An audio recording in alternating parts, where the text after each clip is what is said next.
우리 다 같이 일어나셔서 주님 마음 내게 주소서 함께 찬양하심으로 하나님께 예배드리겠습니다.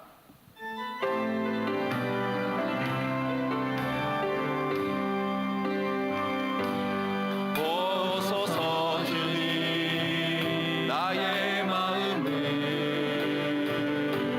선한 것 하나 없습니다.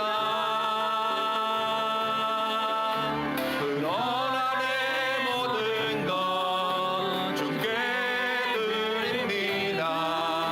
사랑으로 안으시고 날 새롭게 하소서. 주님 마음 내게 주소서. 내 아버지 주님 마음 내게 주소서. 나를 향하신 주님의 뜻이 이루어지도록 주님 마음 내게 주셔서 찬양하겠습니다. 주님 마음 내게 주소서. 내 아버지 주님 마음 내게 주소서. 나를 향하신 주님의 뜻이 이루어지도록 주님 마음 내게 주소서.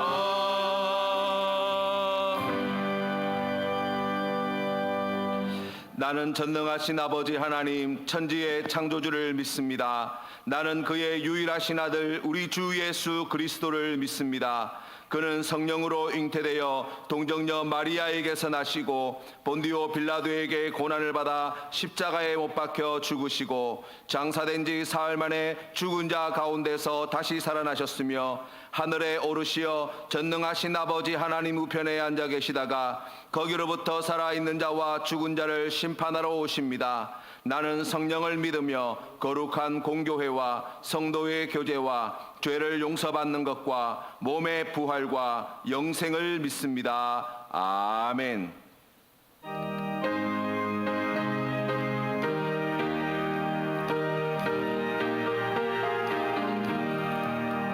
즐겁게 안식할 날 반갑고 좋은 날 내 마음을 평쾌하니 즐겁고 기쁜 날 이 날에 천하 만민 다 보좌 앞에서 참되신 삼위일체 다 찬송 부르네. 이 날에 하늘에서 새 양식 내리네. 성회로 모이라고 종소리 울리네. 복음의 밝은 빛은 온 세상 비치며 또 영생물이 흘러 시원케 하시네. 이 주일 지킴으로 새 은혜 입어서 영원히 쉬는 곳에 다 올라갑시다. 성부께 찬미하고 성자와 또 성령 참되신 삼위일체 다 찬송 부르세.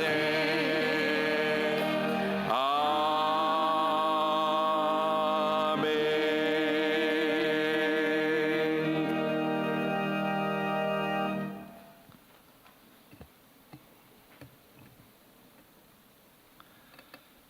길과 진리와 생명이 되시는 하나님 아버지, 지난 한 주간도 주님이 주신 삶의 터전에서 은혜 가운데 열심히 일하게 하시고 오늘 거룩한 주일을 맞아 이 시간 온라인 예배를 드리며 주님의 임재 앞에 서게 해주시니 감사합니다.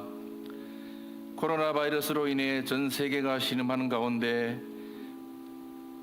우리 센텀 장로교회 성도들을 지금까지 지키고 보호해 주신 하나님, 이 예배를 통하여 우리의 마음 문을 열어 진정한 감사와 회개가 넘치게 하시고 하나님의 뜻과 소망이 우리의 삶을 통하여 나타나도록 인도하여 주시옵소서.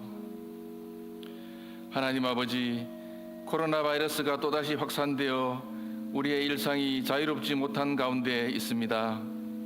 우리 성도들이 이 땅을 함께 살아가는 사회의 구성원으로서 의무를 다하게 하여 주시고 그리스도인답게 신앙의 양심을 가지고 서로 배려하고 하나님의 영광과 교회의 평안을 위하여 개인의 자존심을 내려놓게 해 주시옵소서. 사회적 지탄을 받아 하나님의 영광을 가르는 일이 없도록 하여 주시고 어려울 때일수록 이웃들에게 선한 영향을 끼치며 살아가도록 지혜를 허락해 주시옵소서. 우리 교회에 속한 성도들의 직장과 사업장을 힘들지 않도록 도와주시고 경제적인 어려움에 처한 우리 지체들에게 하나님의 은혜가 속히 임하여 모든 여건들이 회복되는 역사가 있게 하여 주시옵소서. 아버지 하나님, 길었던 장마의 삶의 터전을 잃고 힘든 시간을 보내고 있는 수해 지역의 이웃들을 기억하여 주시고 속히 회복할 수 있도록 도와주시옵소서. 연일 무더위 속에서 생활하는 우리 교회 연로한 어른들이 건강을 잃지 않고 지켜주시고 병중에 치료 중인 성도들에게는 빠른 회복을 허락해 주시며 다음 세대를 책임질 우리 자녀들에게는 세속적인 가치관의 마음을 빼앗기지 않고 가정과 교회에서 하나님의 평안을 누릴 수 있도록 축복하여 주시옵소서. 이 시간 말씀 전하시는 목사님의 입술을 통하여 믿음이 약할 때 강하게 하시는 하나님을 발견하게 하시고 그 말씀이 우리의 심령에 은혜의 담비가 되게 해 주시옵소서.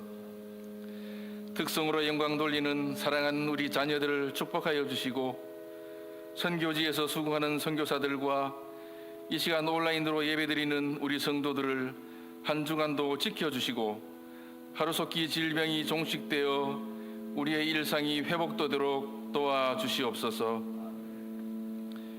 우리가 감당할 수 없는 시험은 허락지 아니하시며 시험 당할 즈음에 피할 길을 주신 주님, 이 어렵고 힘든 시대에 우리 센텀 장로교회가 하나님을 경외함으로 성령의 위로가 있는 교회가 되게 하시고 사랑하는 성도들이 평안과 안식을 누리는 행복한 공동체가 되도록 축복해 주시옵소서. 하루속히 성전에 다시 모여 예배드릴 수 있도록 인도해 주시며 이 예배를 통하여 하나님 홀로 영광 받아 주시옵소서. 예수님의 이름으로 기도드립니다. 아멘.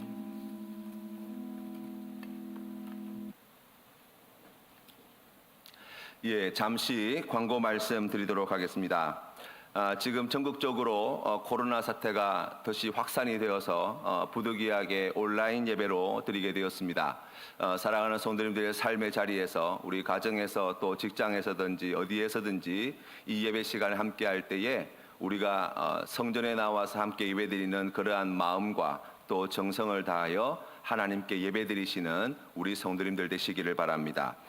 또 한 가지 안내 말씀을 드리면 우리가 올해 교회 표가 기도하는 교회입니다. 우리가 지금 함께 모이지 못하지만 우리 성도님들과 지체들을 위하여 더욱 기도가 필요한 때라고 생각합니다. 그래서 월요일부터 토요일까지 매일 우리 중보기도 제목이 영상으로 제공되어집니다. 영상으로 보시면서 기도 제목이 함께 이제 영상 가운데 보여지게 될 텐데요. 꼭 눈 감고 기도하지 않으시더라도 그 영상을 통해서 보여지는 그 기도 제목을 보시면서 함께 마음을 모아주시고 기도해 주시면 참 좋겠습니다. 그래서 먼저 우리 사랑방을 위한 기도 제목을 우리가 하루하루 이렇게 올려드리게 될 텐데요. 이 영상을 통한 중보기도 사역에 함께 적극적으로 동참해 주시는 우리 성도님 되시기를 바랍니다. 또 한 가지 안내 말씀을 드리면 어려울 때일수록 하나님의 은혜가 더욱 필요합니다. 우리를 살찌게 하는 또 우리에게 힘과 능력이 되는 것은 하나님의 말씀입니다. 우리가 내일부터 우리 새벽 예배 시간을 통하여서 우리가 말씀 사경회를 시작하고자 합니다. 우리가 올해 코로나 사태로 인해서 특별 새벽성회도 우리가 가지지 못했고 또 계획되어졌던 말씀 사경회도 우리가 가지지 못했습니다.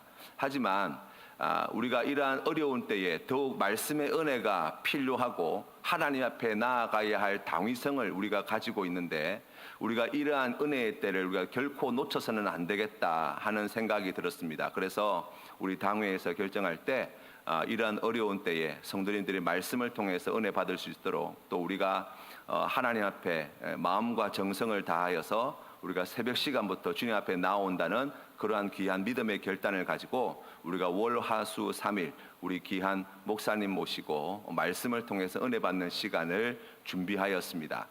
성도님들이 새벽 시간에 일어나서 영상을 통해서 이렇게 말씀 사경에 참여하시기가 쉽지 않은 줄로 압니다. 하지만 우리가 이러한 어려운 때에 하나님의 은혜가 또 하나님의 말씀이 우리에게 더욱 간절히 필요합니다 라고 하는 귀한 믿음의 고백으로 우리 한 마음으로 주님 앞에 나오시는 우리 성도님들 되시기를 바랍니다. 혹 새벽 시간에 함께하지 못하신 분들은 이후에라도 이 말씀 사경에 들려지는 하나님의 말씀을 꼭 들어주셔서 우리가 함께 은혜 나누는 귀한 공동체 되기를 간절히 바랍니다. 끝으로 말씀을 드리면 지금 전국적으로 코로나 바이러스가 다시 확산되어지는 과정에 있기 때문에 이러한 때에 더욱 우리가 방역 시책에 잘 따라주는 지혜가 필요합니다. 이것은 우리를 위한 것이 아니라 또 우리뿐만 아니라 우리와 함께하는 이웃들과 지체들을 위한 일이기도 합니다. 사람의 생명을 지키고 보호하는 일이 되어집니다. 그리고 다른 사람들뿐만 아니라 우리의 가족들의 안전과 건강을 위해서도 반드시 필요한 조치입니다. 특효약이 만들어지면은 우리가 그걸로 간단하게 해결할 수 있지만 지금까지 나온 제일 좋은 약은 마스크 철저히 하고 또 손소독 철저히 하고 사회적 거리를 철저히 지키는 것입니다. 이것보다 더 좋은 약은 아직 나오지 않았습니다. 그래서 성도님들의 삶의 자리에 조금 불편하시겠지만 가급적이면 대면 접촉하시는 일들을 자제해 주시고 가급적이면 자택에서 머물러서 이 어려운 때를 우리가 슬기롭게 헤쳐나가는 그러한 지혜가 필요한 때가 아닌가 생각합니다. 성도님들의 적극적인 협조를 당부드립니다. 이제 우리 하나님 말씀 함께 봉독하겠습니다. 예레미야서 29장 11절부터 14절 말씀입니다. 구약성경 1097면에 있습니다. 제가 하나님 말씀을 받들어 읽도록 하겠습니다. 여호와의 말씀이니라. 너희를 향한 나의 생각을 내가 아나니 평안이요 재앙이 아니니라. 너희에게 미래와 희망을 주는 것이니라. 너희가 내게 부르짖으며 내게 와서 기도하면 내가 너희들의 기도를 들을 것이요 너희가 온 마음으로 나를 구하면 나를 찾을 것이요 나를 만나리라. 이것은 여호와의 말씀이니라. 나는 너희들을 만날 것이며 너희를 포로된 중에서 다시 돌아오게 하되 내가 쫓아 보내었던 나라들과 모든 곳에서 모아 사로잡혀 떠났던 그곳으로 돌아오게 하리라. 이것은 여호와의 말씀이니라. 아멘.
아멘. 예, 귀한 찬양 감사합니다. 오늘 귀한 말씀을 전해주실 목사님은 우리 유경상 목사님이십니다. 하나님께서 정말 귀하게 쓰시는 주님의 종인데 오늘 여호와의 말씀이니라는 제목으로 하나님 말씀 전하실 때 큰 은혜 받으시는 우리 성도님 되시기를 바랍니다.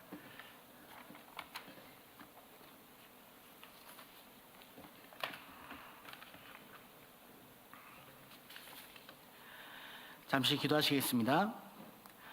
하나님 감사합니다.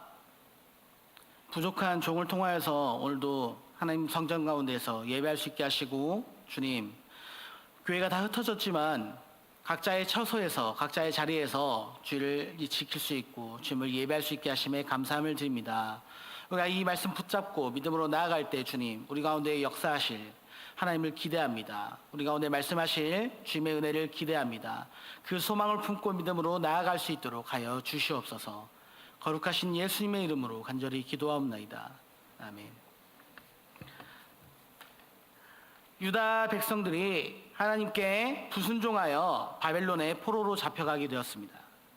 예레미야 29장은 예레미야가 이 예루살렘에서 바벨론으로 잡혀간 포로들에게 보낸 편지 내용입니다. 그 내용을 간략하게 살펴보면 하나님은 그들에게 바벨론에 정착하여 열심히 일하며 살라고 하셨습니다. 가정을 이루므로 거기에서 숫자가 줄어들지 말고 번성하라고 하십니다. 또한 살고 있는 성읍에 평안을 구하며 하나님께 기도하라고 하십니다. 그렇게 살다 보면 70년 후에 이 포로 생활에서 유다 땅으로 돌아오게 하시겠다라고 약속하셨습니다.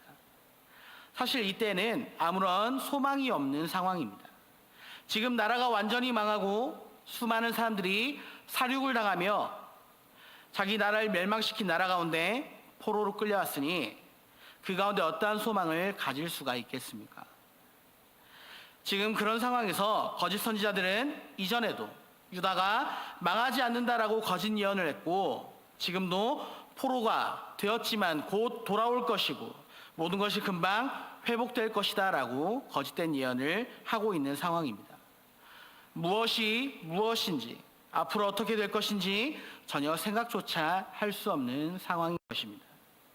그런데 하나님께서는 예레미야를 통해 새로운 소망을 주십니다.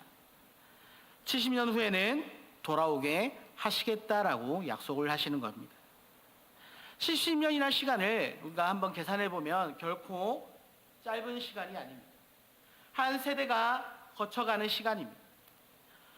그러나 다시 돌아간다는 말씀은 우리 가운데 새로운 소망을 주시는 말씀이기도 합니다. 혹시 자기들은 그렇게 되지 못한다 할지라도 최소한 후세에는, 다음 세대에는 새로운 비전으로 살아갈 수 있다는 희망을 가지게 되기 때문입니다.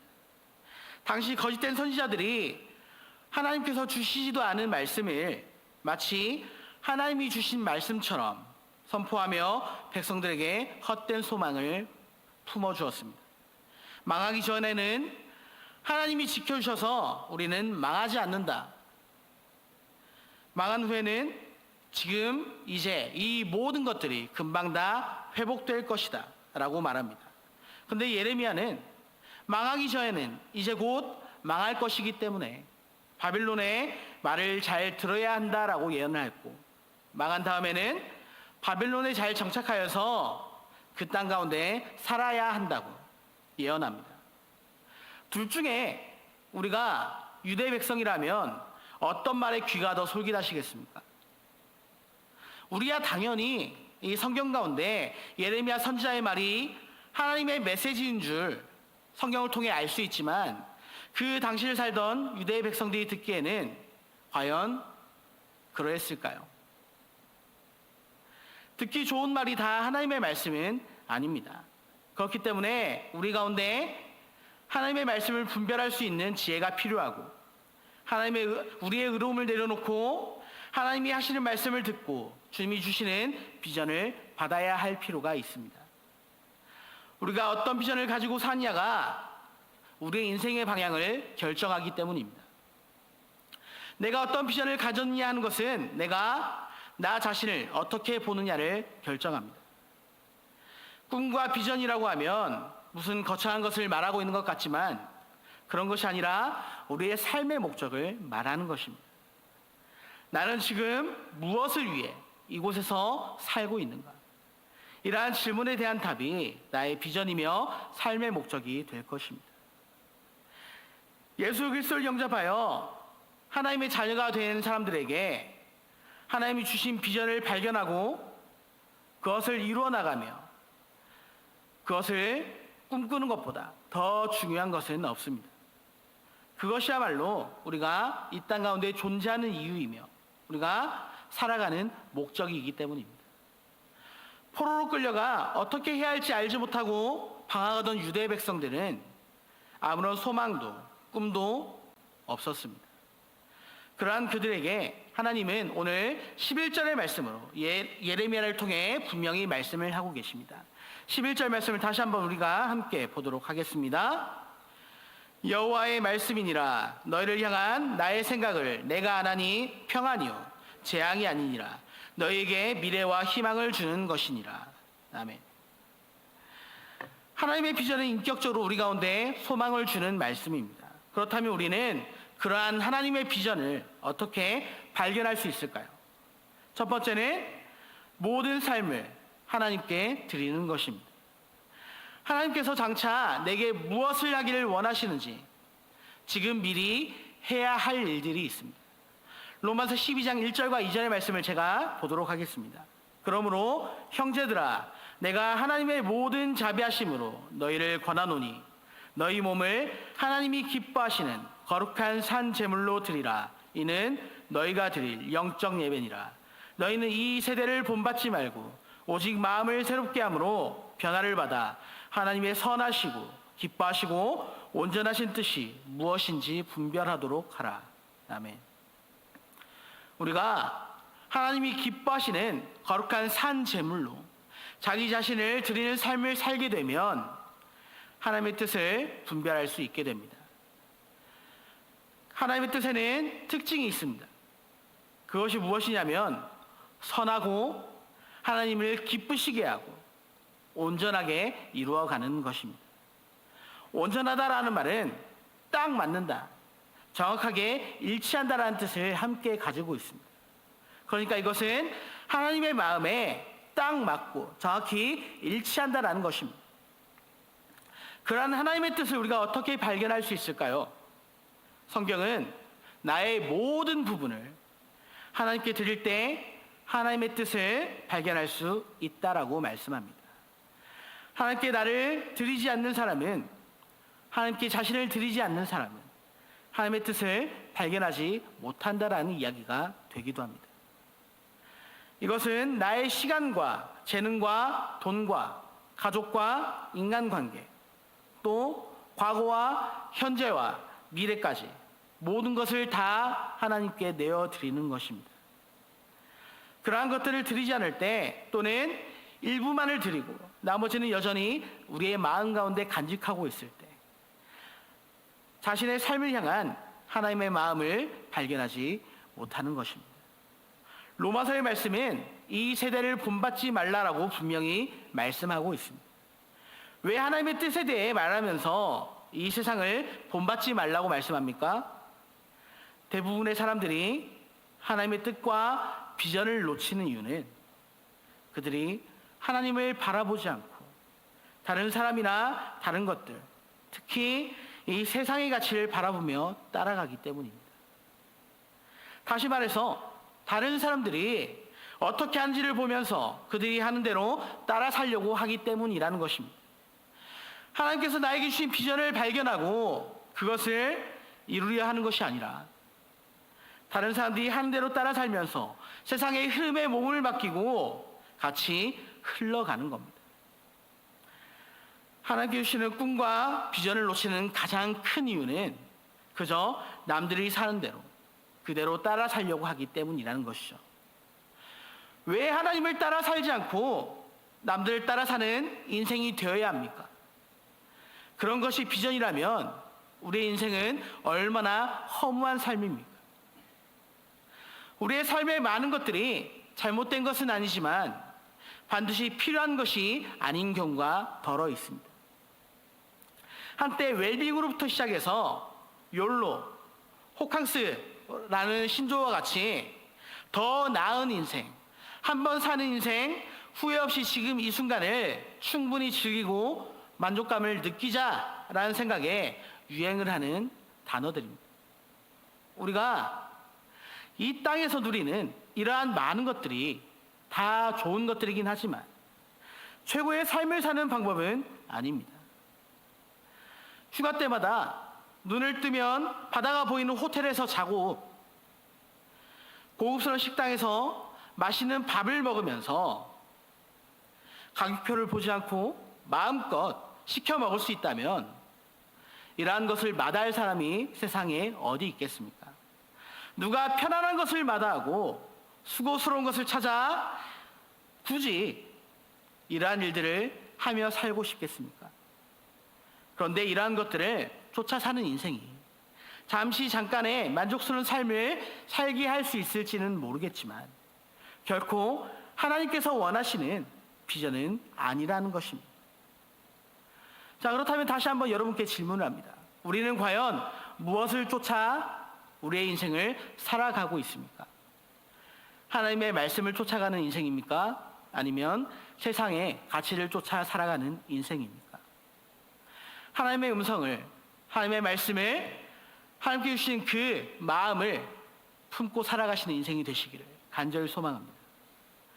두 번째는 하나님의 음성에 귀를 기울이는 것입니다.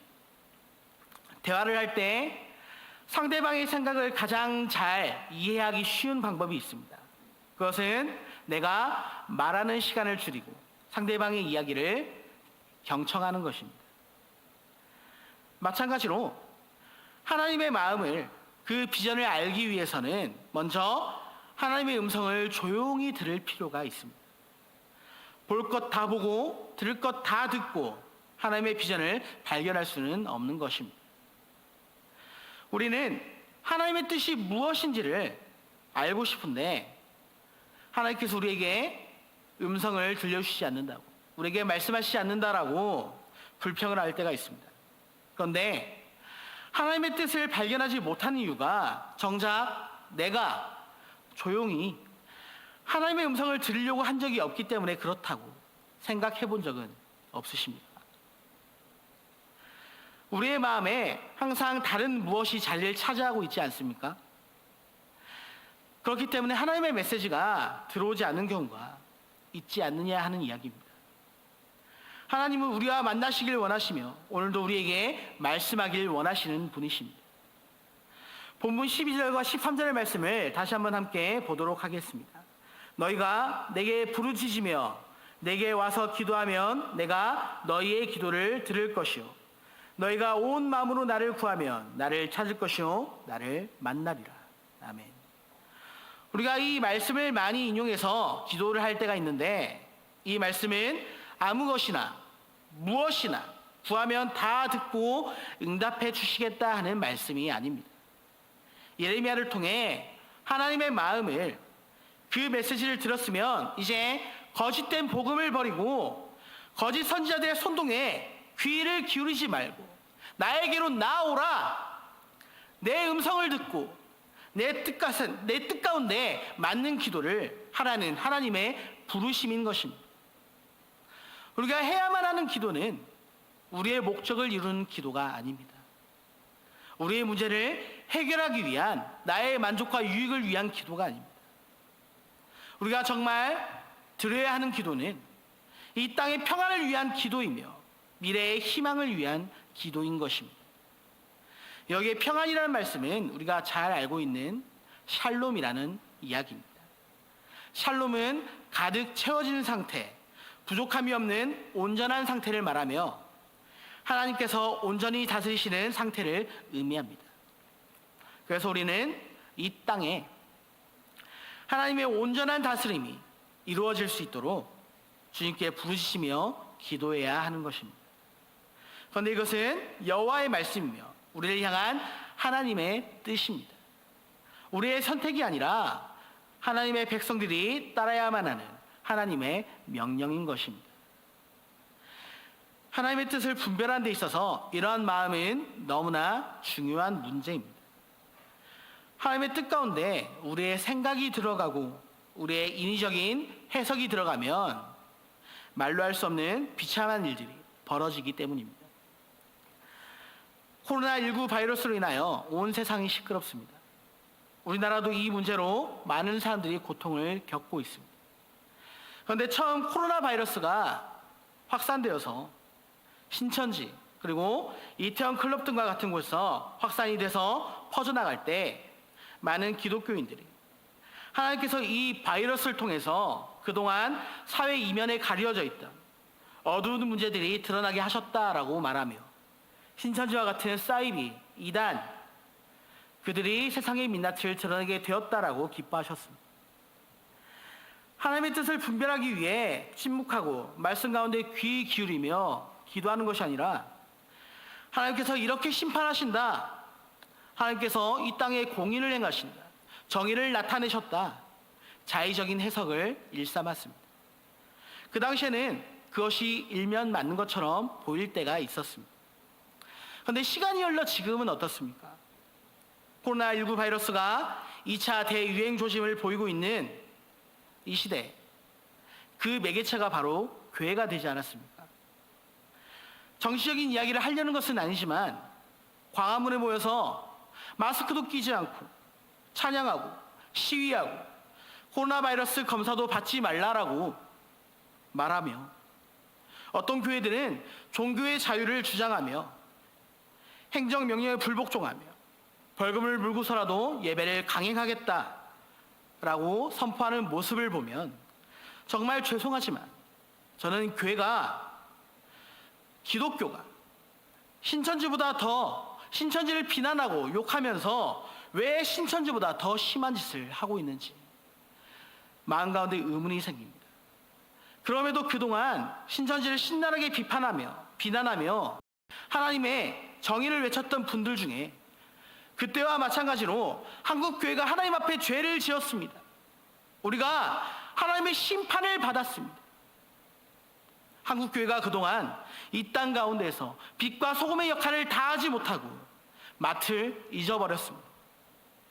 다 우리의 잘못입니다. 예레미야처럼 선포하며 평안을 구하며 하나님께 기도하며 하나님의 말씀을 듣는 가운데 엎드리는 분들이 얼마나 되냐 하는 이야기입니다. 우리 안에는 정말 선한 것이 하나도 없구나 하는 생각들이 절로 들 수밖에 없습니다. 꽤 민감하게 들을 수 있는 이야기지만 제가 지금 말씀드리는 것은 우리는 주로 우리의 관점에서 느끼고 생각하고 판단하고 행동을 하는데 그것이 얼마든지 틀릴 수 있다라는 것입니다. 그래서 우리는 하나님의 뜻을 깨닫기 위해 열심히 하나님의 음성 가운데 귀를 기울일 필요가 있다라는 것이죠. 그러다 보면 하나님의 음성이 들리고 그 음성 가운데 순종한 삶을 살 수 있게 될 것입니다. 이렇게 해서 우리가 하나님의 말씀을 듣게 되었다면 그 음성 가운데 귀를 기울이게 되었다면 이제 그 말씀 가운데 순종해야 할 필요가 있습니다. 앞에서도 말씀드렸지만 이것은 여호와의 말씀이며 우리를 향한 하나님의 뜻이기 때문입니다. 우리의 선택이 아니라 하나님의 백성들이 마땅히 따라야만 하는 하나님의 명령이자 부르심이기 때문입니다.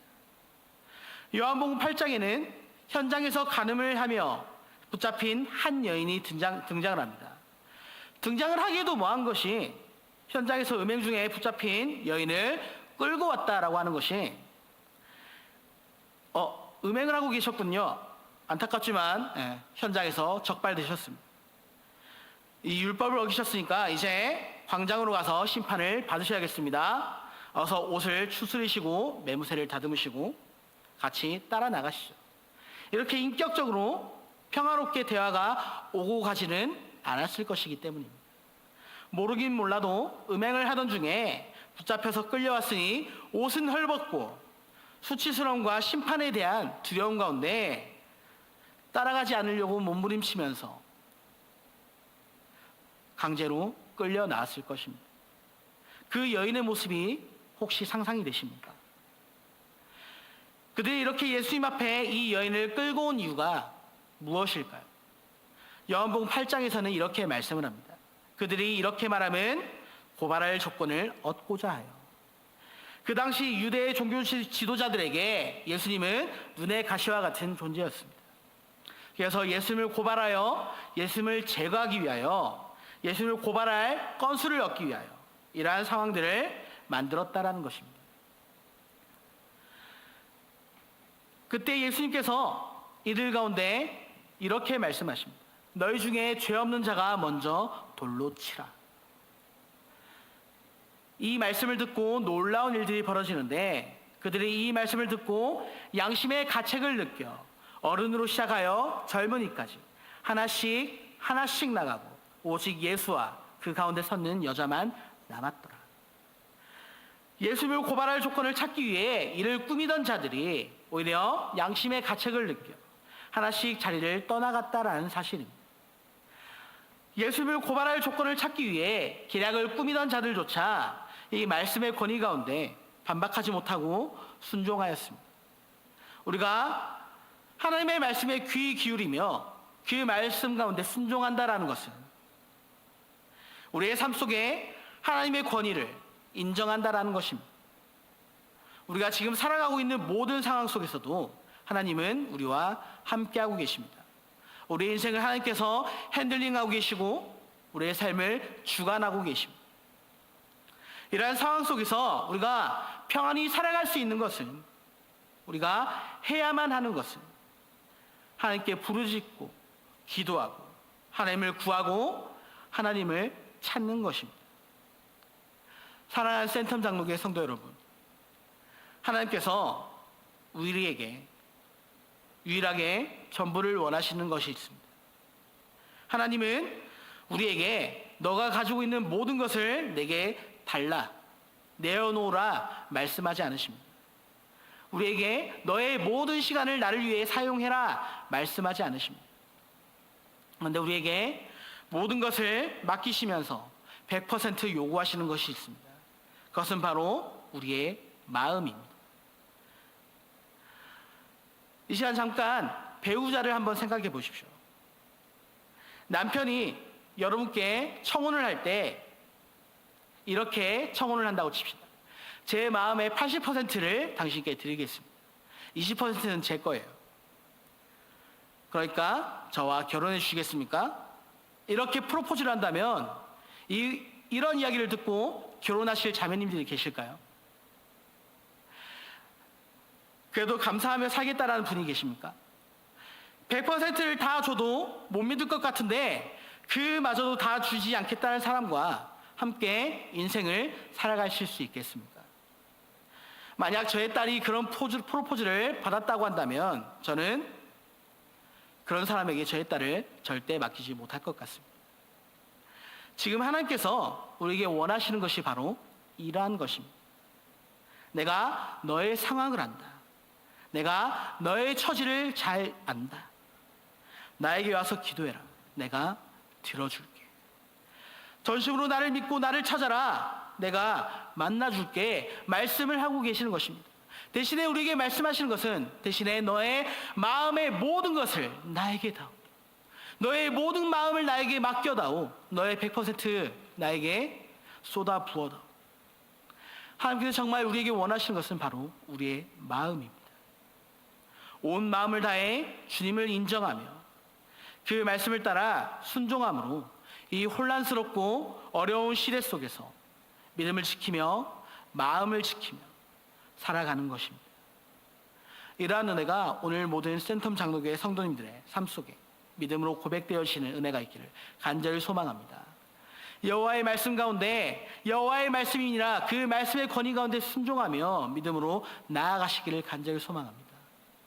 주님의 그 부르신 가운데 우리가 기쁜 마음으로 나아갈 때 이 땅 가운데 잃어버린 교회의 정체성을 되찾을 수 있게 될 것입니다. 오늘도 우리를 빛과 소금의 역할을 다하며 부르신 그 주님의 말씀 가운데 믿음으로 순종하실 수 있기를 간절히 축복합니다. 기도하시겠습니다. 우리를 빛과 소금으로 부르신 주님, 우리가 이 땅 가운데에서 주님, 우리의 정체성을 잃어버리며 우리의 삶의 방향을 잃어버리며 하나님의 말씀 가운데 귀 기울이지 못하며 세상을 쫓아갔음을 고백합니다. 우리의 죄를 주님 용서해 주시고 우리가 다시 한번 하나님 앞에 회복되어지길 원합니다.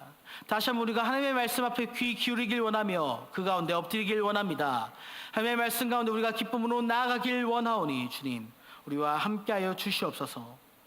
연약한 우리 가운데 주님, 세상의 지혜와 지식을 쫓아가는 마음들을 버리고 주님을 바라보며 믿음으로 나아갈 수 있도록 주님, 그 가운데 우리와 함께하여 주시고 우리를 붙잡아 주시옵소서. 우리의 모든 마음을 하나님께 맡겨드립니다. 주님, 코로나19 바이러스로 말미암아 마음이 어렵고 근심과 걱정이 가득한 성도들의 삶 가운데 주님 찾아가셔서 그들의 마음을 만져주시고 위로하여 주시고 함께하여 주시옵소서. 우리의 모든 삶을 주님께 맡겨드리고 그 말씀의 권위에 순종하며 하나님께 모든 것을 드리길 원합니다. 우리와 함께하여 주시옵소서. 이제는 우리 주 예수 그리스도의 은혜와 그분의 백성들을 향한 하나님의 사랑하심과 인자하심과 인도하심, 성령님이 깨닫게 하시고 순종하게 하시는 감화 감동하심, 어려운 시간들을 지나가는 모든 센텀 장로교회 성도들의 삶 속에 능력과 위로하심과 평안함으로 함께 하시기를 간절히 축원하옵나이다. 아멘.